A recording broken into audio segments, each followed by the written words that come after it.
이 말씀은 어거스틴 이후에 2000년 동안 모든 성경 66권을 해석하는 기본이 되었습니다. 그러나 지금은 이제는 이 말씀에 대한 해석이 새롭게 개혁되어야 될 시점에 왔기 때문에 전 세계 고문학자들이라든지 많은 사람들이 이거에 대한 새로운 해석을 내놓고 있고 또 함께 노력하고 있습니다. 여러분, 제가 이거 들려드리는 어느 노래의 가사인데 여러분 하면 누가 불렀는지, 근데 여기를 지금 이걸 알아맞힐 만한 젊은 분들이 없어갖고 한번 제가 한번 가사를 불러볼게요. 예뻤어 날 바라봐 주던 그 눈빛, 날 불러주던 그 목소리, 그것만으로도 살아갈 이유가 충분했어. 오직 너만이 주던 순간들. 이게 요새 굉장히 그 젊은 사람들 사이에서 유행하는 그런 노래인데 들어보셨어요? 우리 어때 하은 씨는 이렇게 하면 예뻤어 날 바라봐주던 그 눈빛, 날 불러주던 그 목소리. 이거는 요새 데이식스라고 하는 아주 그 보컬이 10년 된 보컬이 부른 예뻤어란 노래입니다. 이 BTS라는 블랙핑크가 부르는 노래들을 보게 되면 왜 세계 사람들이 환호하는지 알 수가 있어요. 젊은이들만 환호하는 것이 아닙니다. 나이 든 사람들도 이 가사를 들으면서 충격을 받고 있어요. 예뻤어 날 바라봐주던 눈빛. 여러분, 그 눈빛 한번 기억나세요? 여러분을 향해서 바라보는 그 아름다운 눈빛 여러분 기억나세요? 여러분을 향해서 여러분의 이름을 불러주던 그 목소리 기억나세요? 이 데이식스는 얘기합니다. 네가 날 바라봐주던 그 눈빛, 네가 나를 불러주던 그 목소리, 그것만으로도 나는 살아갈 이유가 충분했어. 오직 너만이 이것을 나에게 주었어. 이 소리를 듣고요, 좌절에 빠져있던 젊은이들이 환호성을 지르는 거예요. 마리아가 자기를 쳐다봐주던 그 눈빛에 반해서 몰래 꽁꽁 감춰놨던 나드 향을 갖다가 예수님 발밑에 뿌렸어요. 당신이 나를 바라봐주는 그 눈빛이 너무나 예뻐서 이 나당 이거 아무것도 아니야. 또 수가성의 사마리아 여인은 남들이 다 자는 오후에 물을 길러 나왔다가 그 낯선 청년 예수가 바라보는 눈빛에 팍 꼬꾸라져 갖고 삶이 변화가 되었어요. 가늠하다 붙잡혀온 그 여인은 나도 너를 정죄하지 아니하노니 가서 다시는 죄를 범치 말라고 하는 그 눈으로 말씀하신 예수님의 음성을 듣고 그 여인이 완전히 변했어요. 우리 주님은 그것 때문에 오신 거예요. 무슨 뭐 이거 해라 저거 해라 이거 하지 말아라 너 이거 선악을 알게 나면 먹으면 죽어 안 죽어 이래서 오신 것이 아니고 이래서 죽으신 것이 아니에요. 그저 우리를 지긋하게 쳐다보고 싶으셨어요. 우리를 그냥 지긋하게 우리의 이름을 불러주고 싶었어요. 갈릴리 바닷가에서 고기를 잡던 베드로를 부르던 그 예수님의 목소리, 그리고 예수를 3번씩이나 부인해서 너무나 부끄러워서 갈릴리 바닷가로 돌아가 다시 고기잡이라던 그 베드로를 불려준 그 목소리, 그리고 생선을 구워서 그 입에 넣어오던 그 예수님의 그 목소리가 베드로를 순교하기까지 변화시킨 거예요. 뭐 선악의 나무를 먹었니 안 먹었니 그가 아닌 거지요. 여러분에게 너 이거 먹으면 안 돼 이런다고 내가 감동이 돼가지고 변화가 됩니까? 이게 아닌 거예요. 근데 우리는 교리와 문자에 갇혀갖고 이 시대의 소리, 갈증에 시달리는 젊은 사람들에게, 이 시대 사람들에게 목소리를 내지 못하고 있는 거예요. 교회라고 하는 것은, 하나님의 말씀이라고 하는 것은, 이 강대상에서 울려지는 소리는 바로 이 시대의 갈증을 해소시켜주고 절망 속에 희망을 찾기를 원하는 사람들을 갈등과 대립이 남은 이 시대 속에서 그들에게 희망과 기쁨의 이야기를 주어야 되는 거예요. 그런데 어거스틴이 잘못 말한 교리 때문에 모든 것을 다 기쁨으로 얘기하다가 마지막에는 뭡니까? 그래도 이 선악을 먹은 죄가 유전이 되어가지고 우리가 죽을 수밖에 없는데 그것 때문에 예수가 오셨어. 그게 무슨 기쁜 소리입니까? 그게 무슨 즐거운 소리입니까? 아니지요. 이 이 소리에서, 이 믿음의 소리가 탈출해야 합니다. 지금 한국에서는 이런 얘기가 잠잠할지 몰라도 하버드 대학이나 이런 많은 학자들이 또 선교사들이 저한테도 연락이 와서 이거를 어떻게 해석하고 어떻게 들어야 되는지 물어보기도 합니다. 여러분, 여기서 하는 이야기는 설교가 아니에요. 설교는 설득하고 가르치는 거예요. 같은 하나님의 자녀끼리 뭐 신학대학 좀 나왔다고 여기 쓴 사람이 여러분을 설득하고 가르칠 권리가 어디 있습니까? 다만 성경 66권을 재료 삼아, 음식의 재료 삼아 거기서 이야기를 발굴해서 그들에게 기쁨의 소리, 희망의 소리를 만들어 전해주는 거예요. 그러면 그들이 죽음으로부터, 두려움으로부터 벗어나서 아름답게 살아가는 거예요. 우리가 아라비안 나이트 알죠? 아라비안 나이트, 천일 동안 이야기를 들려주는 거예요. 그러니까 그 이야기를 듣고 있는 왕이 자기 왕비가 다른 사람하고 이 관계를 맺는 것을 봐갖고 여자를 불신합니다. 그래갖고 매일마다 이 여왕을 바꾸는데 바꾸고 또 죽이고 바꾸고 죽이고. 그러니까는 그 나라의 영의정의 딸이 나 저 사람의 왕비가 되겠다. 그러니까 아버지가 놀라가지고 아니 저 왕의 부인은 하루밖에 못 사는데 네가 가서 뭐 죽겠다고. 아니 아버지. 왕이 그럽니다. 나에게 재밌는 이야기를 들려주는 사람이 있다면 와라. 그러면 그의 생명을 연장시켜 주겠다. 그래가지고 그 여인이 그 왕의 왕비가 돼가지고 매일 저녁마다 재미있는 이야기를 들려주는데 끝을 맺지 않아요. 요 나머지는 내일 들려드릴게요. 요 나머지는 내일 들려드릴게요. 그래서 1000일 동안 들려주고 1000일 동안 죽질 않았어요. 그러면서 그 사이에 아기를 임신한 거예요. 그리고 죽지 않고 영원히 살았다는 이야기예요. 하나님 나라 이야기, 여기서 들려준 이야기는 죽음 너머를 알지 못하고 두려워하고 삶에 시달리는 사람들에게 이 이야기를 들려주므로 말미암아 그럼 다음 주에는 어떤 얘기가 들려줄까? 다음 주에 어떤 얘기가 들려줄까? 매일매일 우리나라에 5만 개가 넘는 교회가 있지만 그 모든 교회들이 서로 다른 이야기를 들려줘야 되는데 다 똑같은 얘기를 들려줘갖고 교회 한 5년만 나가면 설교 본문만 갖고도 무슨 얘기할지를 다 안 되니까요. 그럼 무슨 아니 되는 거예요. 그래서 함부로 말씀을 전하는 자가 될 수가 없는 거예요. 왜요? 같은 66권의 말씀의 재료를 가지고 날마다 새롭게 이야기를 만들어내려니 얼마나 힘들겠어요. 같은 햄을 하나 가지고도 우리 성현 씨가 오늘은 햄을 가지고 이런 요리 해서 하면 어떤 사람이 성현 씨한테 이 햄 한 가지만 가지고 30일 동안 매일매일 다른 요리를 만들어봐. 얼마나 힘들겠어요. 그것 때문에 매일 골머리를 짜면서 연구도 하고 지혜의 영인 성령의 도움을 받아가지고 어쨌건 이렇게 햄을 가지고 요리 만들었을까? 오늘 어떻게 만들까? 매일매일 고민하는 거. 다른데 신경 쓸 겨를이 없는 거예요. 이 이야기를 만들고 요리를 만드는 것 때문에 내가 가난한지, 내가 명예가 있는지, 내가 권력이 있는지 이 생각이 안 되는 거예요. 거기에 빠져 있으니까. 예수님이 그래서 우리는 때로는 BTS 노래도 좀 들어보고 가사도 음미해보고 블랙핑크 들어보고 로제트 아파트 들어보고 데이식스의 노래도 들어봤죠. 저는 데이식스 노래를 되게 좋아해요. 아 이거 랩을 하잖아요. 애버서 날 바라다 그런 눈빛 하면서 딱 하는데 너무너무 좋은 거예요. 마치 예수님이 이 데이식스라는 보컬 통해서 나에게 말씀해 주고 계시더라고요. 그래서 제가 하답을 했어요. 예수님 말 어둠이 깊으면 찬란하다고 주님이 말씀하셨지요. 어둠이 없으면 빛이 아무리 위대해도 빛을 알아볼 수가 없어요. 나는 빛이라고 예수님이 말씀하셨지만 우리의 삶에 어둠이 없으면 예수님이 하나님의 아버지를 할지라도 우리는 예수가 빛인지를 알 길이 없는 거예요. 그 시각의 차이 아니에요? 왜 내 인생이 이렇게 어두워? 이 풀리는 게 없어? 왜 이래? 연금을 100개 들어보세요. 예?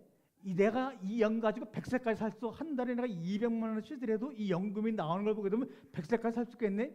그렇게 생각하지 마세요. 여러분이 언제 죽을지도 모르는데 어둠이 깊으면 빛이 찬란한 거예요. 이 어둠이라고 하는 것은 빛을 위해서 존재하는 겁니다. 여러분의 삶의 칠정, 희로애라 고통은 바로 여러분에게 주어지는 생명을 깨닫게 하기 위해서 우리에게 잠깐, 이 여러분의 삶의 어둠이 길어봤자 80년도 안 돼요. 근데 이미 여러분은 40살, 뭐 30살 살았으면 이제 남은 거 얼마 안 남았어요. 그런데 어둠에 묻히지를 마세요. 주님이 그러는 거예요. 야, 내가 너한테만 비밀을 얘기해 주는데 나 선악을 지식의 나무를 먹고 불순종해 갖고 원죄를 지은 너희들을 위해서 내가 온 게 아니야. 뭐예요? 내가 십자가에 달려서 죽어서 내 모든 것을 너희에게 준 이유는 내 눈빛 흔들리지 말도록 하기 위해서요. 눈빛은 마음의 창이에요. 눈빛을 흔들린다. 마음의 창이 닫혀 버리고 마음의 창이 닫혀 버리게 되면요, 예수님이 빛을 비춰도 그 흔들린 눈빛 때문에 빛이 내 마음속에 들어올 수가 없어요. 그러니까 내가 내 모든 것을 너희에게 줘서 이것을 먹고 이것을 마시라고 하는 이유는 내 눈빛이 흔들리지 않게 하기 위해서요. 눈빛이 흔들리지 않는 사람은요, 나는 우리 교수님이 오자마자 밑을 내려보지 않고 그 눈빛을 딱 해서 쳐다보니까 그렇게 기쁠 수가 없는 거예요. 왜요? 그 눈빛 흔들리지 않게 하시는 주님의 국민하신 은혜가 임한 거죠. 근데 눈빛이 흔들리게 되면 어떻게 합니까? 당연히 고개를 숙일 수밖에 없는 거예요. 그래서 뭐 고개를 숙이는 이유를 뭐 스마트폰을 많이 봐서 모여서 변명하지만 사실은 주님이 오셔서 십자가에 돌아가신 이유를 정확히 인지하지 못해서 그런 거예요. 여러분, 그 마음의 창을 흔들리지 않게 주님이 딱 잡아주시면요, 그 빛이 우리 속에 들어오게 되면요, 무지무지한 것을 보게 돼요. 인간이 아무리 공부를 많이 해도 볼 수 없는 그 수많은 것을 보게 돼요. 여러분, 그냥 눈으로 보게 되면 우리 몸속 보여요. 그런데 MRI 빛으로 해갖고 우리 몸을 보게 되면 어떻게 돼요? 세상에 우리 몸이 이렇게 생겼어?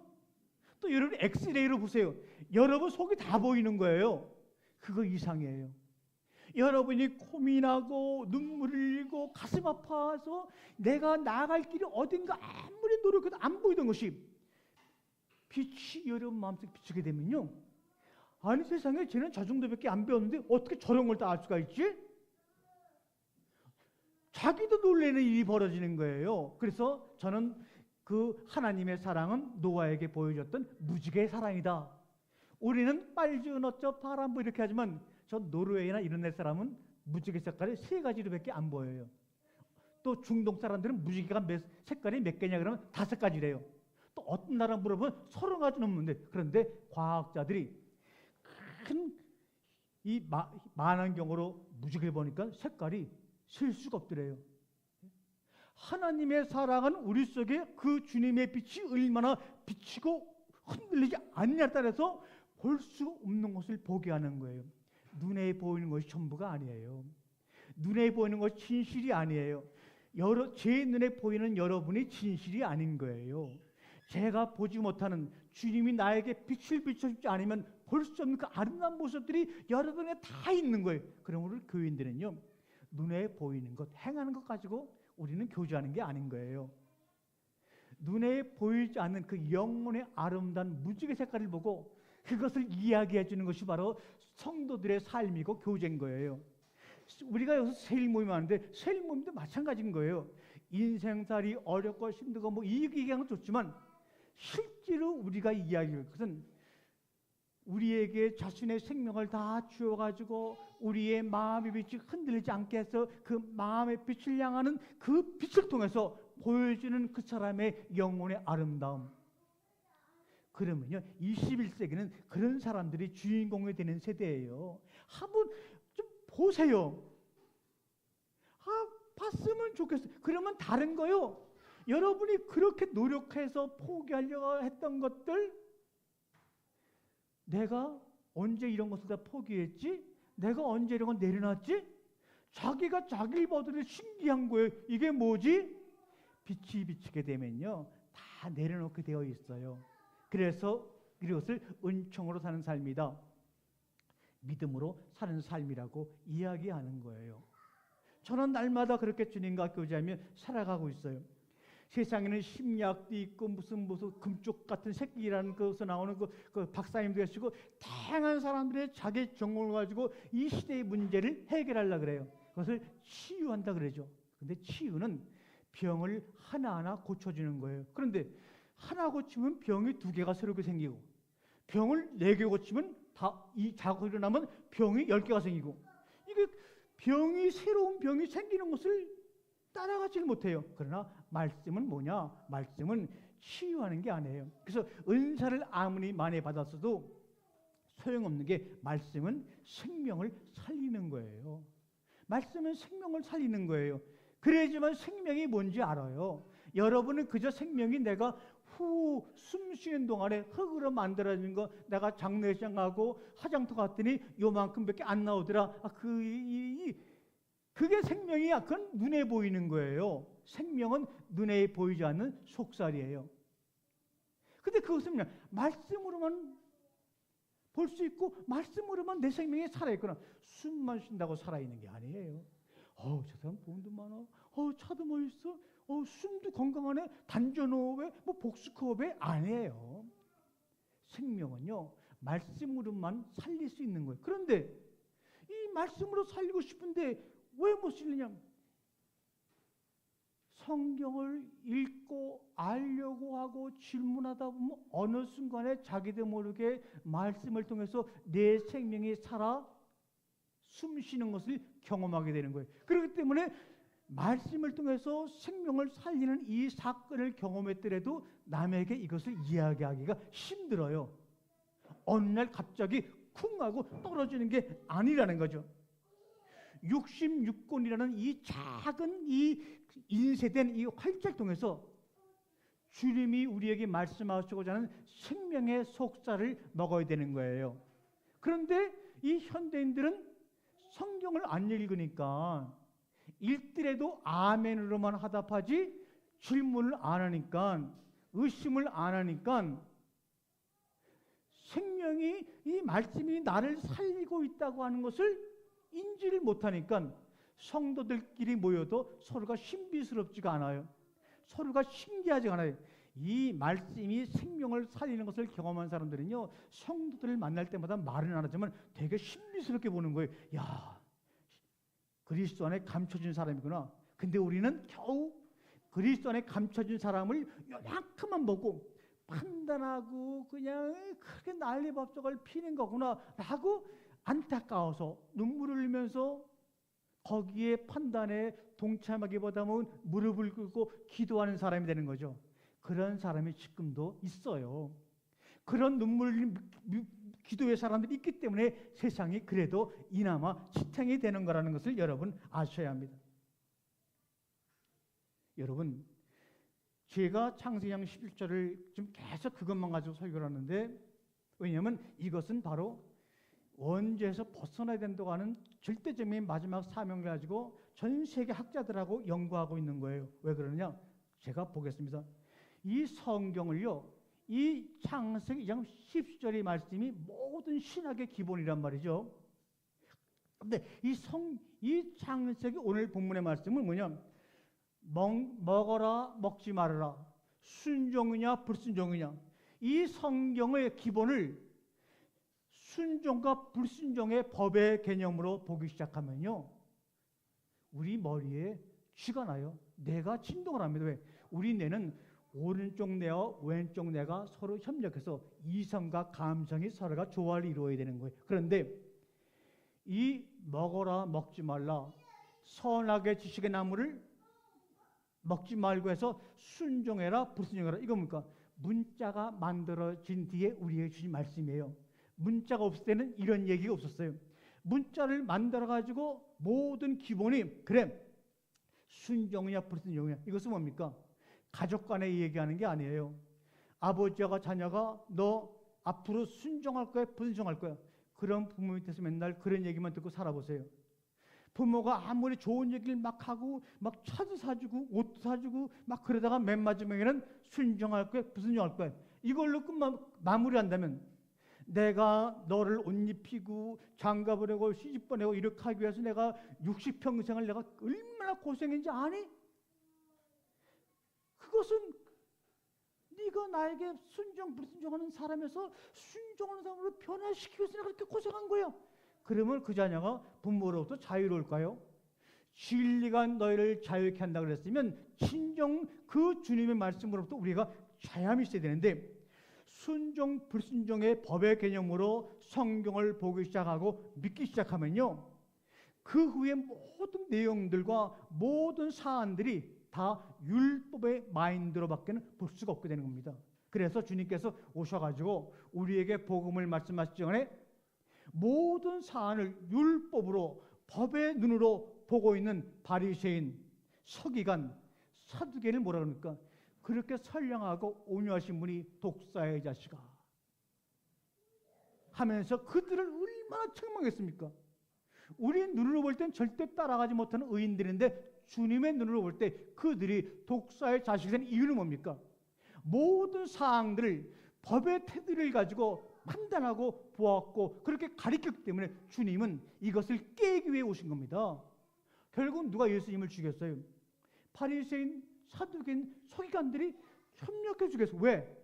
네가 뭔데? 하나님 말씀을 지키고 아멘 해야지. 네가 우리가 하는 일을 법의 테두리에서 이것이 옳은 일인데 왜 이것을 깨부수려고 하느냐? 이것 때문에 주님이 죽은 거예요. 여러분, 예수가 오셔가지고 야 바리새인아 서기관아, 너희도 알고 있지? 창세기 2장 하나님이 선악의 지식의 나무 먹지 말라 그러는데 너희 조상들이 먹었잖아. 그래서 너희는 그 죄가 유전이 돼가지고 영원히 죽을 수밖에 없어. 그런데 내가 와서 그 문제 해결할 거야. 이랬으면 바리새인들이 예수님 안 죽였어요. 그런데 예수님이 3년의 공생의 기간 동안에 처음부터 마지막까지 창세기 2장 17절의 내용을 한마디 말씀도 언급했나요? 언급 안 하셨어요. 하다못해 비유라도 설명해 주지 않으셨어요. 또 사도 바울도 창세기 2장 17절의 내용을 말씀하셨나요? 말씀한 적이 없어요. 그런데 바리새인과 서기관과 사두개인이라면서 독사의 자식들이라고 하는 그 외침을 통해서 창세기 2장 17절의 내용을 말씀하고 계신 거예요. 법의 테두리 안에서 너희는 보지 말아라. 먹고 안 먹고라고 하는 순종과 불순종의 법의 개념으로 우리가 믿음을 시작하니까는 모든 삶의 깨달음이다 법의 테두리 안에서 틀이 만들어지고 그 안에 갇혀버리고 말았어요. 뭐에? 따라해봅시다. 교리에 갇힌 난장이들처럼, 옥에 갇힌 죄수들처럼 갇혀버리고 말았어요. 그래서 주님께서 회개하라. 이 말은 뭡니까? 여러분이 날마다 짓는 그 죄에서 회개하라는 게 아닌 거예요.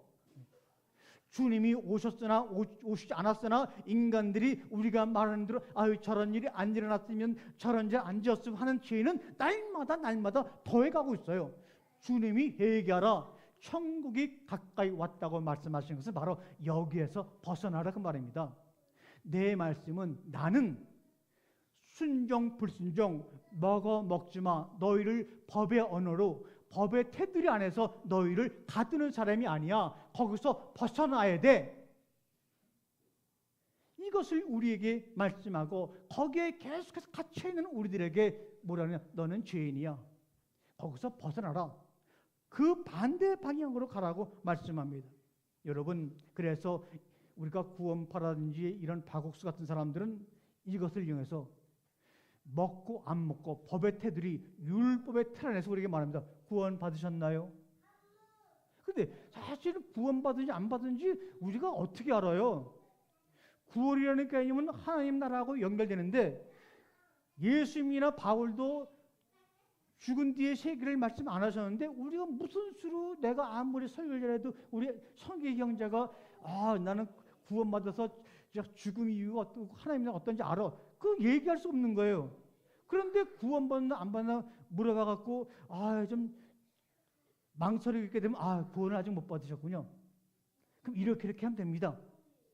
이게 뭡니까 이게? 이것을 우리 법의 테두리 안에 가둬가지고 정말 그들에게 공포를 조성하는 거 아니에요? 지옥이라는 개념은 성경에 없지요. 그리스 로마 신화에서 만들어졌고 그 뒤에 신곡의 단테의 신곡에서 나오는 지옥, 연옥, 천국 이런 게 있지 않습니까? 그래서 지옥의 공포를 가지고 종말론이 얼마나 성행했어요. 이거 하나만 말씀드릴게요. 마틴 루터하고 칼빈이 종교개혁을 일으켰어요. 그래갖고 66권을 딱 보니까 다른 건 이해가 되겠는데 하은이 자매 다른 건 이해가 되겠는데 요한계시록은 성경 같지가 않아. 그래서 마틴 루터하고 칼빈이 협력을 해서 우리 66권에서 요한계시록은 빼자고 수년 동안 운동을 벌였지만 전통 때문에 경전에서 빼지 못한 사건이 이미 책에 기록이 되어 있어요. 카톨릭으로부터 종교를 일으킨 칼빈과 루터가 요한계시록을 빼자고 그랬던 거예요. 근데 안 빼고 있어요. 그건 뭡니까? 계시록을 지옥의 공포, 종말의 공포, 법의 테두리 안에서 우리에게 공포를 조성해가지고 성도를 가둬놓고 그들 속에 비치는 하나님의 빛, 하나님의 사랑, 하나님의 전부를 제한시키는 그런 잘못된 세상 속에 우리가 갇혀있는 겁니다. 예수님은 성경을 한 줄도 쓴 적이 없어요. 예수님이 죽으신 뒤에 30년 아니면 60년 뒤에 쓰인 것이 복음서예요. 그러니까 예수님은 성경을 한 줄도 쓴 적이 없는데 우리는 뭐라 그래요? 성령의 감동으로 성경은 기록되었다. 맞는 말이죠. 성령이 예수님과 같은 삼위일체인데 그러면 예수님은 한 구절도 쓰지 않았는데 성령의 감동으로 66권이 기록되었다는 것은 무슨 말인가? 성령의 감동으로 예수님이 하신 행적이 하나님이 하신 사랑의 행적이 이 지구 땅에 다 쌓아놓아도 쌓아놓을 수 없는데 그 중에 66권을 부분적으로 기록하게 하셔가지고 그 부분적인 기록을 통하여 이 지구상에 책으로 쓰지 못한 하나님의 사랑을 경험케 하도록 성령이 우리를 감동시키는 거예요. 제가 이렇게 말씀을 드렸지만 이 시간에 성령의 감동이 된다면 제가 하는 이 말 조금 말을 가지고 여러분에게 주님이 펼쳐주신 빛의 세계, 보여짐의 세계, 들려지는 세계는요, 이건 너무너무 엄청난 거예요. 제가 장담해요. 그 성령의 보여주는 세계를 여러분이 듣게 되면요, 다 시인이 돼요. 저하고 교제하는 많은 분들이 계신데 그분들은 정말 야인처럼 산속에서 살고 다 우리가 볼 때는 찾기 힘든 사는데 간혹 가다 글을 보내면 이 사람은 시를 쓰는 사람이 아니에요. 이 사람은 글을 쓰는 사람이 아니에요. 근데 글 쓰는 거 보면은 내가 깜짝깜짝 놀래요. 그래서 내가 그분에게 했던 말을 그분은 시로 표현해서 보내주시더라고요. 그분들은 그래. 저는 목사님이 무슨 말 하는지 도저히 어려워서 모르겠대요. 그런데 듣고 나게 되면은 눈앞에 보이는 같은 나무를 보더라도 나무가 그냥 그 가뭄 속에서 강릉의 가뭄이 가뭄 속에서 자기 생명을 살리려고 물을 막 빨아올리는 소리가 막 들리는 것 같더라는 거예요. 예? 분명히 물을 빨아오는 소리를 우리가 확대해서 들리면 들리거든요. 우리 귀가 듣지 못하는 거예요. 그게 들리는 거예요. 그러니까 뭐예요? 우주하고 대화하는 거예요. 우주하고 소통하는 거예요. 하나님이 6일 동안 창조하는 그 생명들이 하나님을 경험하는 거예요. 첫째 날부터 여섯째 날까지 이 모든 우주는 인간을 위해서 지었다는 교만한 생각에서 벗어나게 되는 거예요. 아, 너의 생명과 나의 생명은 하나님 안에 하나구나. 이것이 바로 선악의 지식의 나음을 주신 이유 중에 큰 하나라고요. 여러분, 우리가 자녀를 낳을 때 자신을 위해 내가 나를 위해서 낳을 거야. 너 이 다음에 태어나서 크면은 나에게 영광을 돌려. 이렇게 말하면 낳는 부모가 있나요? 부모들도 왜 저놈이 내 뱃속에 태어난지 몰라요. 또 자식들도 내가 왜 저 뱃속에 태어났지 몰라요. 자기 의지는 하나도 이렇게 안 돼 있어요. 우리 아이들이 3명이지만 우리 아이들이 왜 우리 가정에 태어난지 몰라요. 그래서 그놈들이 우리 가정에 태어난 것을 축복으로 여길지 좀 더 나은 몸이 태어나지 이러고 원망할지 원망한 적도 많이 있었겠죠. 알아요. 안 받아 알아요. 툭 하면 눈 안 마주치고 삐 하고 있고 알아요. 또 우리도 알아요. 어저께 보니까 어떤 한국 코미디언 중에 개그맨 중에 제일 못생긴 사람 이름인데 딸들이 딸들이 다 영재야. 그래 과학고등학교 또 영재고등학교 조기 졸업해갖고 서울대학교 간대. 그런 딸이 내 뱃속에 태어날 줄 아무도 모르는 거예요. 우리가 태어나지 않은 것은 어떻게 우연이에요. 근데 그 우연이 삶을 살아가면서 경험 가운데서 필연으로 바뀌는 거야. 그래서 내가 저 부모님이 태어났구나. 그래서 내가 저 자식을 낳았구나. 그렇게 알고 경험을 통해서 확증되는 거예요. 내가 저분을 우리 아버지는 내가 섬기기를 잘했지. 저놈이 내 자식이 되기를 내가 너무나 기쁘구나. 이렇게 우연처럼 태어난 것 같지만 내 선택에 의지 없이 내가 세상에 나온 것 같지만 살면서 말씀 안에서 생명을 경험하고 경험되어지다 보면 내가 태어난 그 사명, 소명을 깨닫게 되는 거예요. 여러분, 주님은 너 이거 먹었어? 그럼 나쁜 놈이야. 죄를 지었어? 너는 죽어야 돼. 이거를 왜 그렇게 해석했는지는 알 길이 없어요. 그러나 지금은 그런 걸 설명드릴 수 없는 시간이기 때문에 말씀은 생략하지만 주님은 우리에게 뭐라 그랬어요? 너 이거 내가 먹지 말고 먹었어. 죄인이야. 그것도 그 죄 때문에 앞으로 태어날 모든 사람들이 죄인이야. 이렇게 하나님을 그런 법의 눈으로 바라본다는 것이 우리에게 얼마나 큰 비극이었는가. 그것이 2000년의 우리의 비극이에요.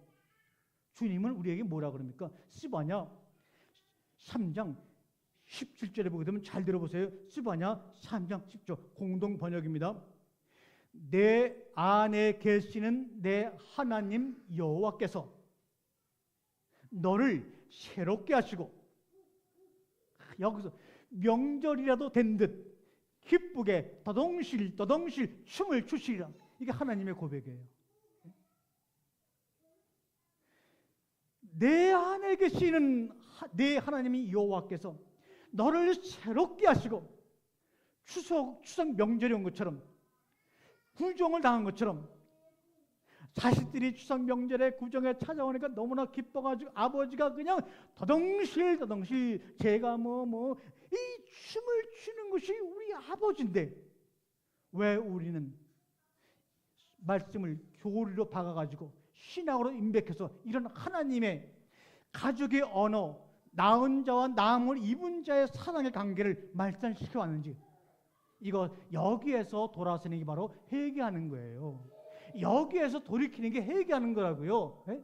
여러분은 정말 주님만 생각하면, 예수님을 생각하면 옷을 막 벗고 그냥 교통자매가 문을 걸어 잠그고 남이 보면 창피하니까 그냥 집에서 안방에서 그냥 더덩실 막 춤을 춘 적 있어요? 그런 게 없으면은요, 다른 거 하기 전에, 봉사하기 전에, 잘난 척 하기 전에 먼저 왜 나는 내 몸이 무거워서, 우리 하나님은 정말 나를 새롭게 하시고 명절이라 된 듯 늘 날마다 나 때문에 기쁘게 더덩실 춤을 추는 그 춤에 나는 하답을 하지 못하는 삶을 살 것인가? 내가 80에 죽으면 앞으로 40년 남았는데 이 40년 단 한 번이라도 그 기쁘게 더덩더덩 춤을 추시는 그 주님의 춤에 하답하는 내 인생이 되어야 되겠다. 이렇게 결단 내리는 게 신앙생활의 순간이라고요. 네? 우리가 그저 더덩실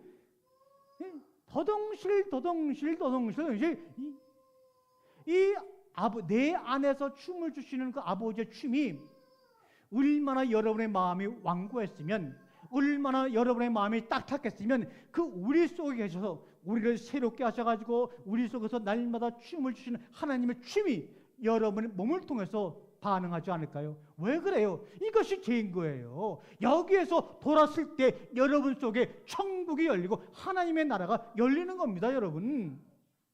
먹고 안 먹고 그거 아니에요. 또 이사야 43장 4절에 따라해보세요. 너는 눈에 넣어도 아프지 않을 나의 귀염둥이, 나의 사랑이야. 아니, 이런 분 앞에서 어떻게 법의 언어, 율법의 테두리 안에서 바리새인처럼 하나님을 제한시킬까요? 하나님이 제한 내니까 여러분은 움직이지 못하는 거예요. 삶의 기쁨을 잊어버린 거예요. 너는 눈에 넣어도 아프지 않을 나의 막둥이. 왜요? 창조 첫째, 둘째, 셋째, 넷째, 다섯, 여섯째 말에 우리가 창조될 때 우리는 창조의 막둥이에요. 그래서 주님께서 귀염둥이라 그런 거예요. 너는 눈에 넣어도 아프지 않을 나의 막둥이, 귀염둥이, 나의 사랑이로구나. 이 말씀 안에서 모든 것은 다 율법의 모든 것들은 다 죄의 모든 것들은 다 녹아버리는 거예요. 왜 주님이 이렇게 생각하시는데도 나는 정말로 나의 삶에서 정말로 그 정말 어둠 속에 갇혀서 두려워하고 살지? 너는 눈에 넣어. 여러분 다른 것 눈에 목 하나 들어가 보세요. 얼마나 아파요? 얼마나 아파요? 그럴 때 그 안에 들어간 그런 가시를 빼려고 눈에서 얼마나 많은 눈물을 흘려요. 주님이 여러분을 자신의 눈에 넣기 위해서 기도하면서 그렇게 울어서 눈물을 흘리셨다고요. 그렇게 피를 흘리면서 여러분을 자신의 눈에 집어넣기 위해서 그렇게 골고다 산에서 피를 흘리신 거지. 그까지 먹고 안 먹고 그 문제 때문에 그는 내가 널 살리기 위해서? 아니 하나님 먹을 거 다 알았는데 뭘 그걸 갖고서 그냥 거기 속아요. 저는 어거스틴에게 늘 얘기합니다. 당신이 조금만 더 살았더라면 그렇게 얘기할 수 있을까? 아마 카톨릭의 교리를 말하면 저는 어거스틴은 연옥이가 있을 것 같다 생각 들어요. 왜요? 우리가 잘못 인도했기 때문에. 연옥이라는 말은 카톨릭에서 연옥을 인정해요. 지옥과 천국을 갈라놓으니까 중간에 너무나 애매하니까 연옥을 만들었죠. 그게 단테 신곡에 나와요. 그래서 카톨릭에서 죄를 사하는 면죄를 받을 때가 뭡니까? 연옥에 있던 사람들을 천국으로 인도하기 위해서 면죄를 판 거예요. 그것을 반항해서 95교조, 루터가 95교조 잘못된 내용을 붙여가지고 종교개혁이 만들어진 거라 그런 말이죠. 또한 이사야 4장 7절에 뭐라니까? 너희들은 내 피부치들이야. 너희들은 내 피부치들이야.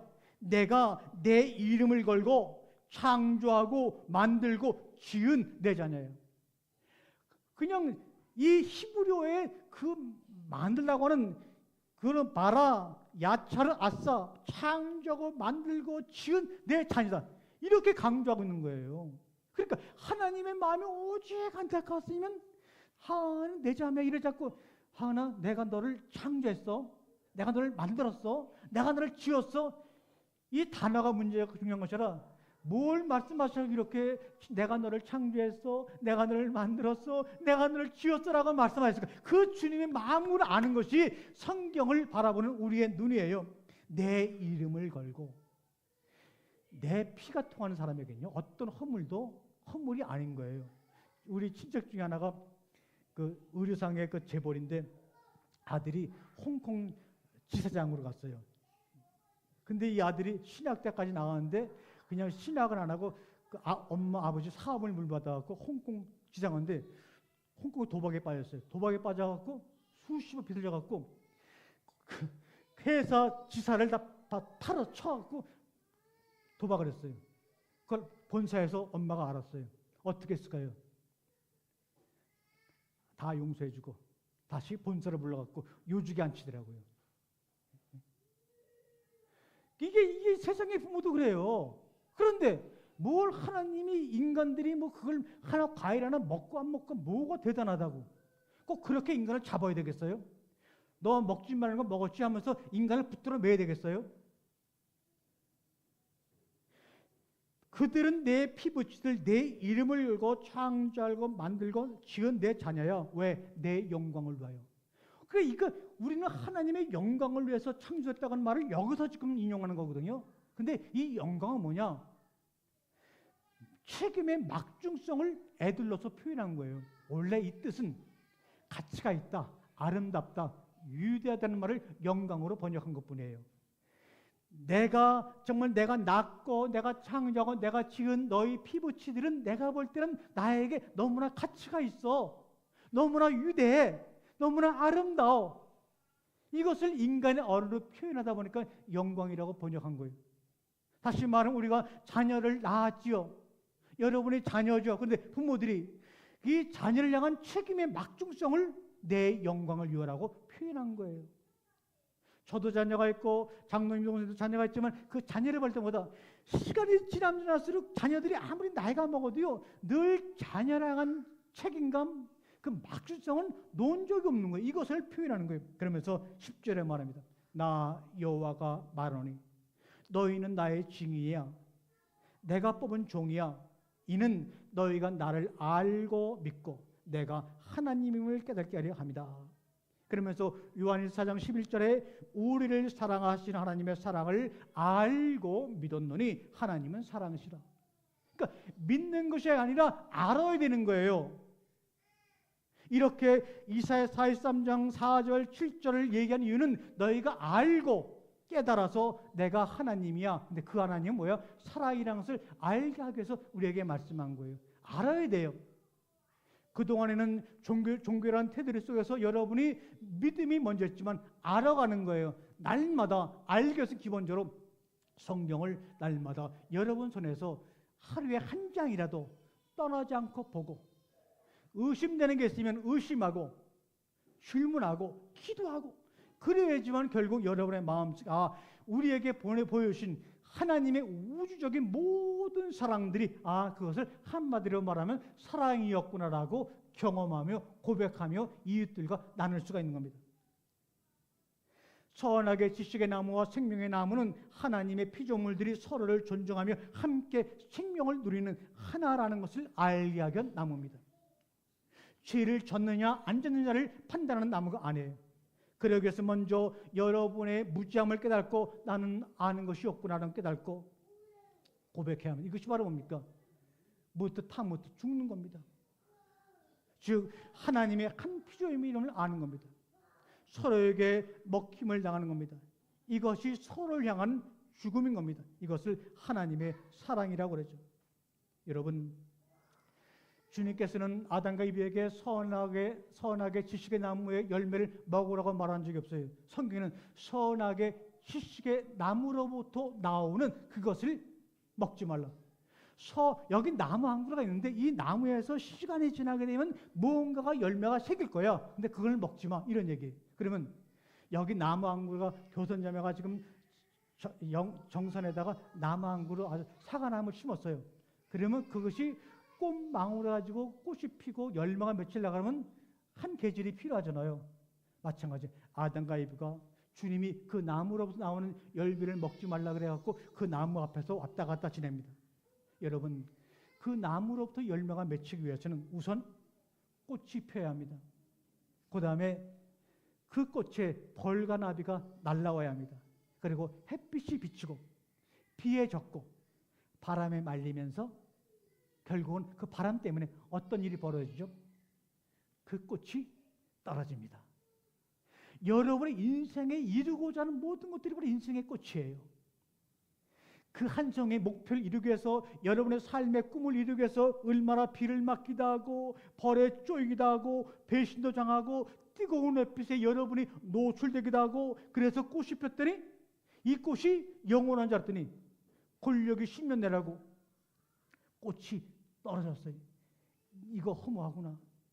내가 이루려고 60평생을 살아왔단 말인가? 내가 이루려고 앞으로 살아가야 된단 말인가? 그 후안의 마음속에 있어요. 그럴 때 이런 고백이 소리가 저에게 들려옵니다. 따라하겠습니다. 그 꽃이 떨어진 자리에 세상에서 가장 아름다운 상처를 터뜨리는데 그게 바로 선악의 열매요 생명의 열매입니다. 그 꽃이 떨어져 갖고 우리 인간의 마음속에 상처가 막 생기는데 그 상처를 주님 뭐랍니까? 가장 아름다운 상처를 터뜨리는 순간에 열매가 맺히는 거예요. 열매가 맺혀서 도망가지 않고 열매가 우리 입속으로 쫙 들어오는 거예요. 그 열매를 사양하지 않냐고 받아들여 먹음으로 여러분과 제가 사는 거예요. 그 열매가 선악의 열매가 생명의 열매가 우리 속에 들어와서 우리에게 생기를 주는 겁니다. 그게 바로 주님이 말씀하신 죽고 죽으리라. 그게 바로 죽음입니다. 주님이 창조 6일 동안에 피조한 모든 생명체들에게는요 맺힘의 소중함이 피어남의 찬란함이 지는 꽃에 눈부심이 있는데 이것을 잊고 있는 거예요.